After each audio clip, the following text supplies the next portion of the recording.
Welcome to Concrete Block, the podcast where we dive into the latest news and current events from around the world. We're starting off with a significant development in the Middle East, where Israel and Lebanon have agreed to implement a new ceasefire after U.S.-mediated talks. This move raises hopes for progress toward ending the wider U.S.-Israeli war with Iran. According to reports, Lebanese President Joseph Aoun said the ceasefire would come into force within 24 hours of all concerned parties approving it, although Israel's Defense Minister Israel Katz has cast some doubt on the robustness of the truce, stating that the military would continue to strike in Lebanon for the time being. The deal comes after a recent flare-up in violence across the region, including Israeli strikes that killed at least 6 people in southern Lebanon and U.S. and Iranian forces trading attacks in the Gulf.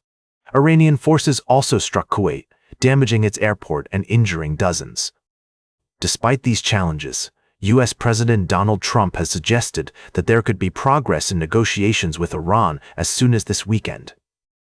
It's worth noting that Iran has made a ceasefire in Lebanon a condition for any peace deal with Washington and has suggested it could intervene directly in support of its proxy, Hezbollah, if Israel continues or escalates attacks.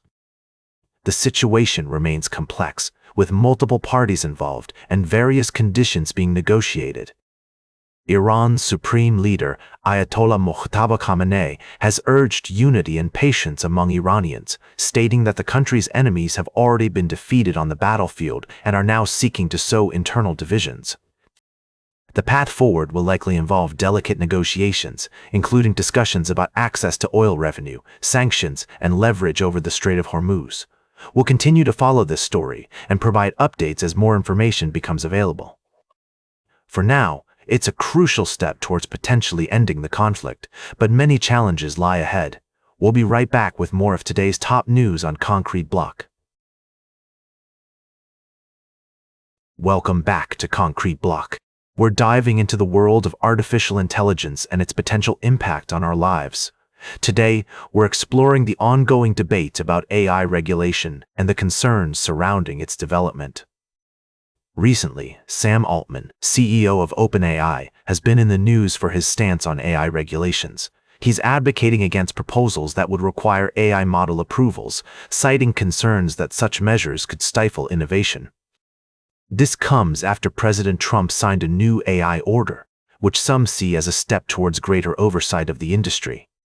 On the other hand, some experts are warning about the potential dangers of unchecked AI development. They argue that without proper regulations, companies may be playing Russian roulette with the technology, potentially putting people's lives at risk. The issue is complex, and there are valid arguments on both sides. While regulation can provide a necessary safeguard against potential misuse, it can also hinder progress and innovation in the field. As we move forward, it's essential to strike a balance between allowing AI to flourish and ensuring that it's developed responsibly. One interesting perspective comes from Emily Bender, a linguist at the University of Washington, who has developed a thought experiment called the octopus test. It involves an octopus learning to copy patterns in human writing and produce squiggles in response. But does the animal actually understand the language, or are we merely projecting meaning onto it? This raises important questions about the nature of intelligence and consciousness in AI systems. As the debate continues, one thing is clear. The development of AI will have a significant impact on our lives, and it's crucial that we approach it with caution and careful consideration. Welcome back to the Concrete Block. As we wrap up today's show, we're taking a look at some developing stories in international relations, specifically between the United States and Russia. Reports have emerged of potential diplomatic efforts through sports, with plans for a U.S.-Russia hockey match to be held in Moscow next month. This event is part of a series of matches discussed by the leaders of the two countries last year, and is seen as an attempt to ease tensions between Washington and Moscow. The match, scheduled for July 1st, will feature Russian and American ice hockey players facing off at the Crystal Ice Palace within Moscow's Luzhniki Olympic Complex. Notably, NHL superstar Alexander Ovechkin, a prominent supporter of Russian President Vladimir Putin, is expected to be involved in the event. This development comes amidst ongoing geopolitical tensions between the two nations, particularly following Russia's invasion of Ukraine in 2022. It's also worth mentioning that there have been other gestures towards improved relations, including discussions about organizing football matches between the Russian and U.S. teams. However, these efforts are taking place against a complex backdrop of sanctions, diplomatic expulsions, and disagreements over various international issues. As we consider these stories, it's essential to approach them with a nuanced perspective, recognizing both the potential benefits of cultural exchange and the deep-seated challenges in the U.S.-Russia relationship.